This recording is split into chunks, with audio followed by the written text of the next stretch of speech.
ayat 3 dan 4 yang berbunyi bahwa bagaimana Allah mengatur allazi khalaqa sab'a samawati tibaqa ma tara fi khalqir rahmani min tafawut farji'il basara hal tara min futur, bahwa dialah yang menciptakan 7 langit berlapis-lapis. Kamu sekali-kali tidak mampu melihat pada ciptaan Tuhan yang maha pemurah lagi maha penyayang. Artinya bahwa sudah jelas bahwa Tuhan yang menciptakan 7 lapis langit ini dan menciptakan sesuatu yang tidak seimbang, maka kita diperintahkan untuk melihat berulang-ulang sehingga kita bisa merasakan bahwa ada yang tidak seimbang. Terkadang kalau kita hanya melihat sekali, kita tidak bisa menemukan keajaiban itu. Tetapi kalau kita sudah sering melihat berkali-kali, kita akan baru merasakan, oh ternyata itu sebuah keajaiban. Nah, tetapi keajaiban-keajaiban yang ada di bumi ini, karena kita sudah sering merasakan, kita sudah sering melihat, sehingga kita sudah menganggap itu biasa saja. Padahal itu merupakan keajaiban. Misalnya langit tanpa tiang, kok bisa ya? Berputarnya bumi, ya, mengelilingi matahari, bisa ya? Nah, nanti kita lihat bagaimana ayat selanjutnya.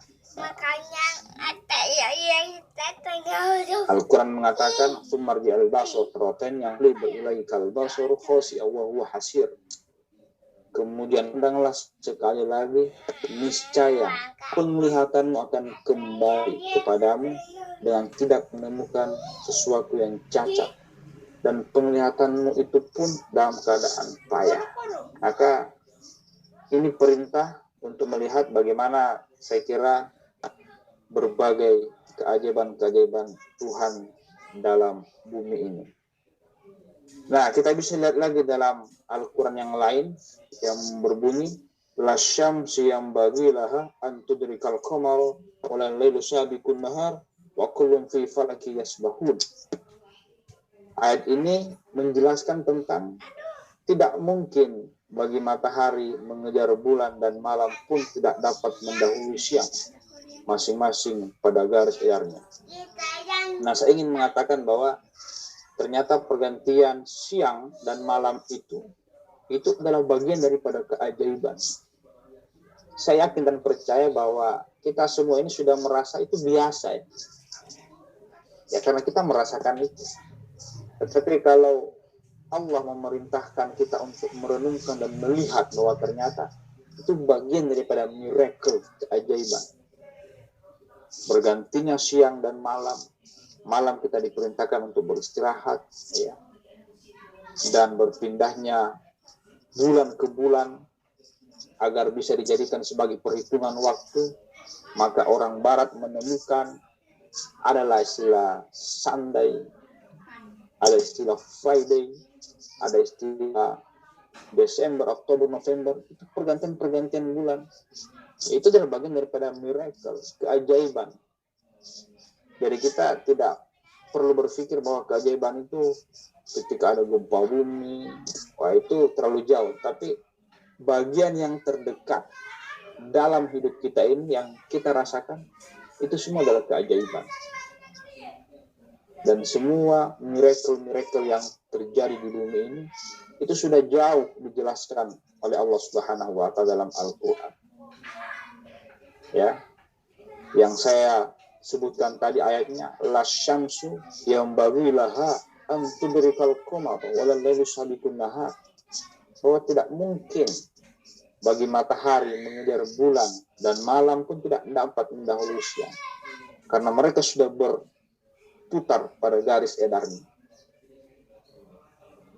Bisa dibayangkan kalau perputaran itu berhenti 1 detik pun, maka yang terjadi apa ya? Sudah kiamat. Tapi selama dia masih berputar, itulah miracle, keajaiban. Jadi sangat banyak keajaiban-keajaiban dunia yang bisa kita rasakan, yang bisa kita lihat. Nah misalnya, kita mendengarkan ada gravitasi bumi ya, dalam ilmu-ilmu geografi, ilmu geologi disebutkan, bahkan dikuatkan bahwa bumi itu berputar pada porosnya. Orang ketika misalnya ke bumi atau ke bulan, orang akan melayang.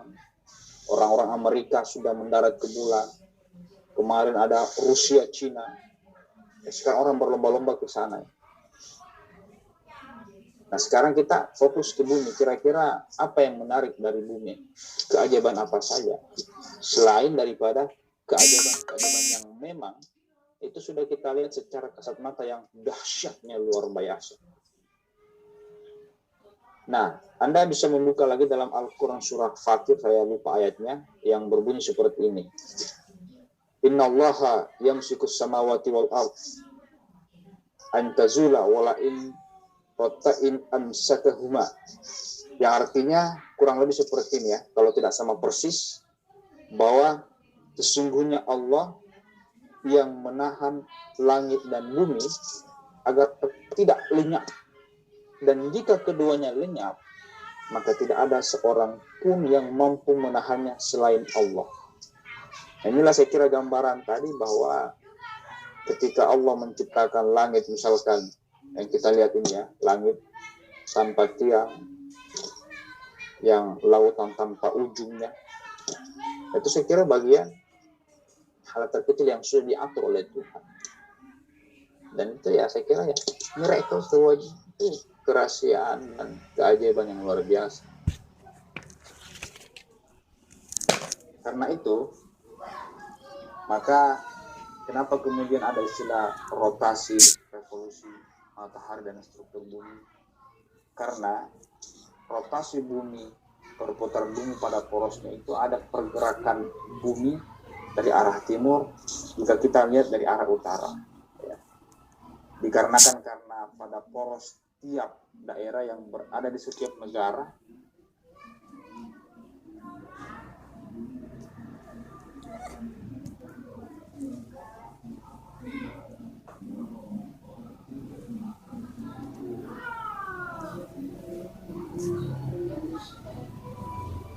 Amerika misalnya. Jangan hilang.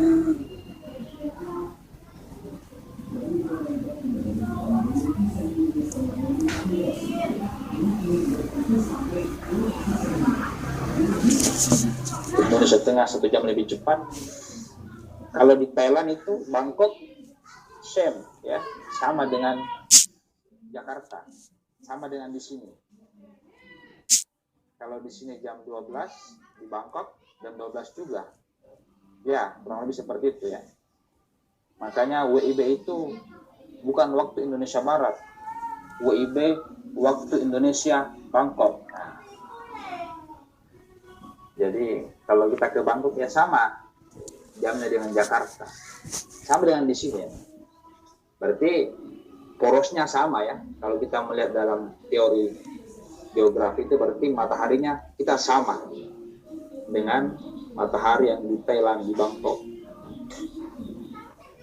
Kalau Australia 4 jam lebih cepat. Itu kan semua karena sudah pada porosnya. Itu sebenarnya rotasi itu berputar ya. Karena perbedaan malam dan siang itu dikarenakan panjangnya antara siang dan malam yang tiap daerah selalu berbeda. Orang kalau ke Amerika ya, kalau kita berpuasa itu bisa puasanya lebih lama. Seharusnya dia sudah melaksanakan buka puasa jam 6, tapi dia akan bertambah lagi jamnya ya, karena malamnya semakin lama.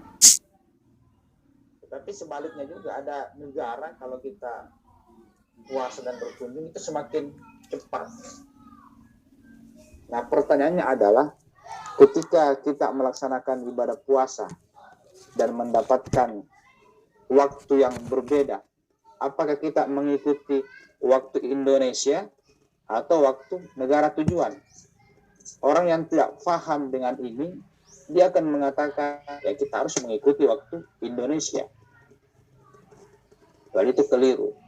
Tapi kita harus mengikuti waktu negara tujuan kita. Jadi kalau kita ke Amerika ya kita harus buka puasa waktu di Amerika.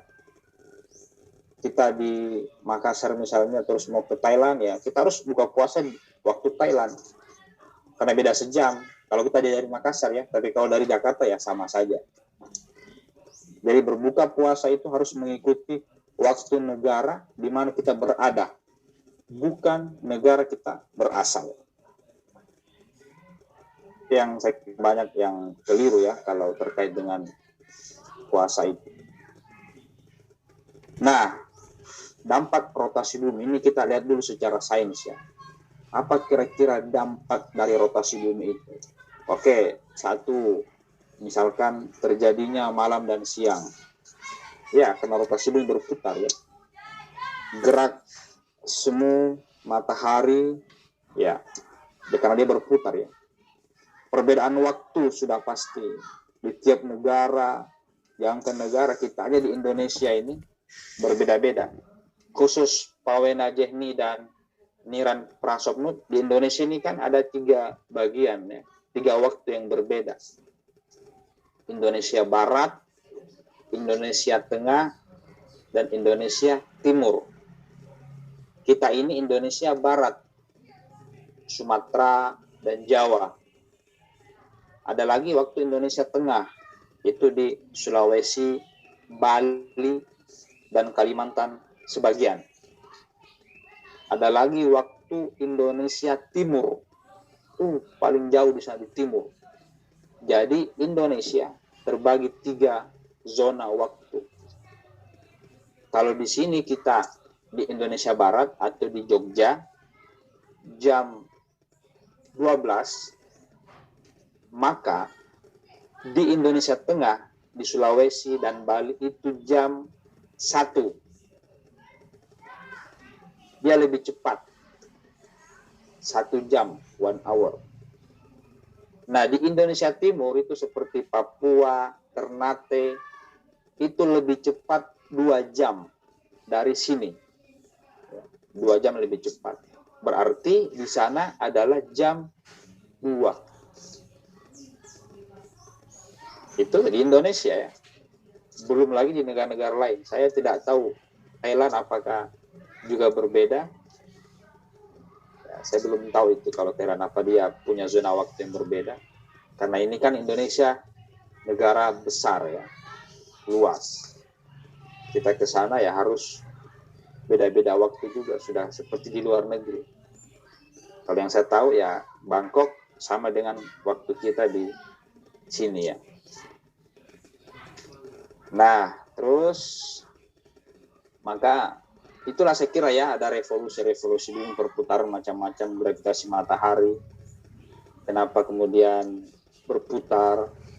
Nah, karena itu ada lagi dampak dari revolusi bumi ya. Adanya musim. Ya, bukain. Musim-musim itu ya. Nah, untuk Pawena Jehni juga dan Niran Prasopnut bahwa di Indonesia itu lazimnya cuma 2 musim ya. Musim.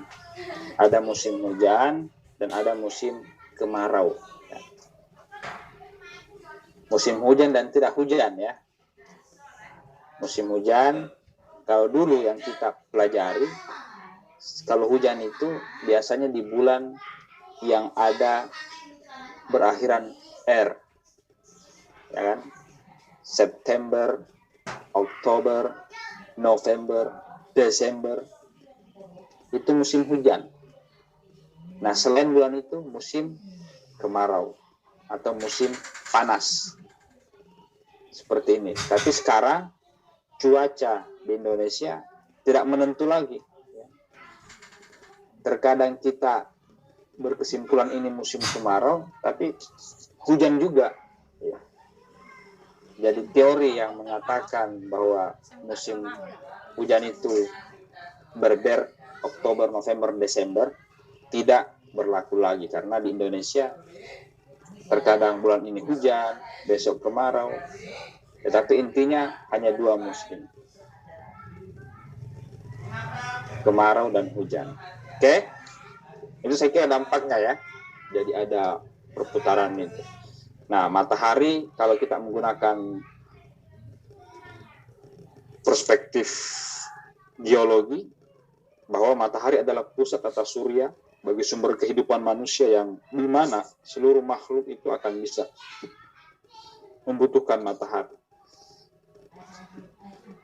Tanpa matahari ya makhluk tidak bisa hidup, karena dari situlah makhluk bisa merasakan bagaimana panasnya bumi ya. Dan dari matahari pula lah kita bisa mendapatkan oksigen itu, termasuk misalnya tumbuh-tumbuhan dan tanaman. Nah, itu saya kira ya. Jadi paling tidak saya bisa menyimpulkan bahwa keajaiban bumi ini sangat banyak sekali, dan keajaiban-keajaiban itu adalah bagian daripada skenario Tuhan. Kalau orang-orang barat, dia akan selalu takjub, mengatakan amazing lah, wonderful tentang yang ada di bumi ini. Tapi semua keajaiban itu jelas sudah digariskan oleh Allah Subhanahu wa Ta'ala dalam Al-Quran. Sudah disebutkan. Hanya saja setelah itu barulah orang-orang barat, ilmuwan itu mencari ilmunya, mengeluarkan sains bahwa inilah penyebabnya. Maka muncul disebut dengan science. Karena itu sebagai umat muslim kita harus meyakini bahwa semua yang terjadi fis samawati wal ardh, keajaiban-keajaiban itu adalah bagian daripada ciptaan dan garis yang sudah ditentukan oleh Allah Subhanahu wa Ta'ala. Saya kira itu ya materi dari tentang keajaiban bumi ini. Karena kalau kita ingin melihat keajaiban-keajaiban lain, maka kita harus berawal dari definisi mengetahui apa itu keajaiban. Menjadi ajaib. Ya betul, segala sesuatu yang di luar nalar manusia, segala sesuatu yang di luar kebiasaan manusia, segala sesuatu yang bisa membuat keanehan, itulah keajaiban. Dan saya kira sangat banyak ya. Ini harusnya tugas kelompok 3, tapi karena tidak ada ya, mau tidak mau kita langsung review, saya langsung mengambil alih topik ini. Saya kira ini ya, perkuliahan kita sampai siang ini sudah 11.53, masih ada waktu 7 menit. Karena itu harapan saya kelompok 4 dan seterusnya dipastikan lagi ya. Jadi pokoknya kalau ada kelompok yang tidak tampil, maka saya akan konfirmasi ke Mbak Arti Suci dan Mbak Safir, karena dia yang membuat kelompok ini. Tolong dikomunikasikan lagi dengan baik, biar setiap kelompok itu ada. Yang tidak ada tentu isnain ya. Kalau memang masih aktif minggu depan, saya pastikan tidak punya lagi nilai kelompok, dan nilainya itu hilang ya, hilang 30%. Untuk mendapatkan nilai A plus tidak mungkin lagi, karena sudah tidak membuat makalah dan tidak presentasi. Dan setelah ini silakan bisa langsung presensi di my class. Saya pastikan berarti ada sekitar 18-16 orang lah yang harusnya nanti presensi di my class. Kalau mohon maaf, Pak Wena Jehni dan Niran sudah bisa ini kan? Presensi di my class sudah bisa? Udah bisa, Pak. Oke, good. Jadi nggak ada masalah. Tolong nanti dipastikan lagi, jadi semua presensi. Nanti persoalan bahwa ada yang presensi 30 orang tapi yang kuliah 17 orang, biarkan saja itu nanti urusan saya, karena saya sudah punya data. Karena setiap perkuliahan Zoom itu kan kita recording ya, record. Jadi nanti tinggal mengecek, oh misalkan hari ini yang hadir 16 orang, tapi kok di my class itu yang presensi ada 30, ada 25. Nah berarti ada yang tidak hadir di Zoom, tapi dia presensi. Nah, nanti tinggal kita cek, sesuaikan. Oh, rupanya si ini, oh enggak, ini ngawur, ini kan asal presensi aja tapi enggak hadir. Nah, yang hadir ya alhamdulillah, kita sudah percaya, sudah otomatis. Jadi begitu saya kira ya, cara kerja naik kelas itu seperti itu. Jadi kita nggak bisa melarang, kita tidak bisa membatasi mahasiswa untuk tidak presensi. Jadi biarkan saja, siapa yang mau presensi, monggo, silahkan, please, yang mau presensi, silahkan. Tapi dia tidak akan bisa terelakkan ketika sudah dihadapkan dengan data-data dosen itu ya. Ada recordnya, ada rekamannya, ada screenshotnya. Jadi nggak usah khawatir lah. Yang tidak hadir, dia mau presensi, nggak usah kita pikirkan itu, karena semua punya data yang sudah valid untuk memastikan itu. Oke, itu saya kira. Terima kasih atas partisipasinya, terima kasih atas kehadirannya. Semoga adik-adik sekalian sehat selalu dan tetap semangat. Dan sampai jumpa minggu depan. Akhirul kalam. Billahi fisabil haq fastabiqul khairat. Wassalamualaikum warahmatullahi wabarakatuh. Waalaikumsalam warahmatullahi wabarakatuh. Oke. And meeting for all.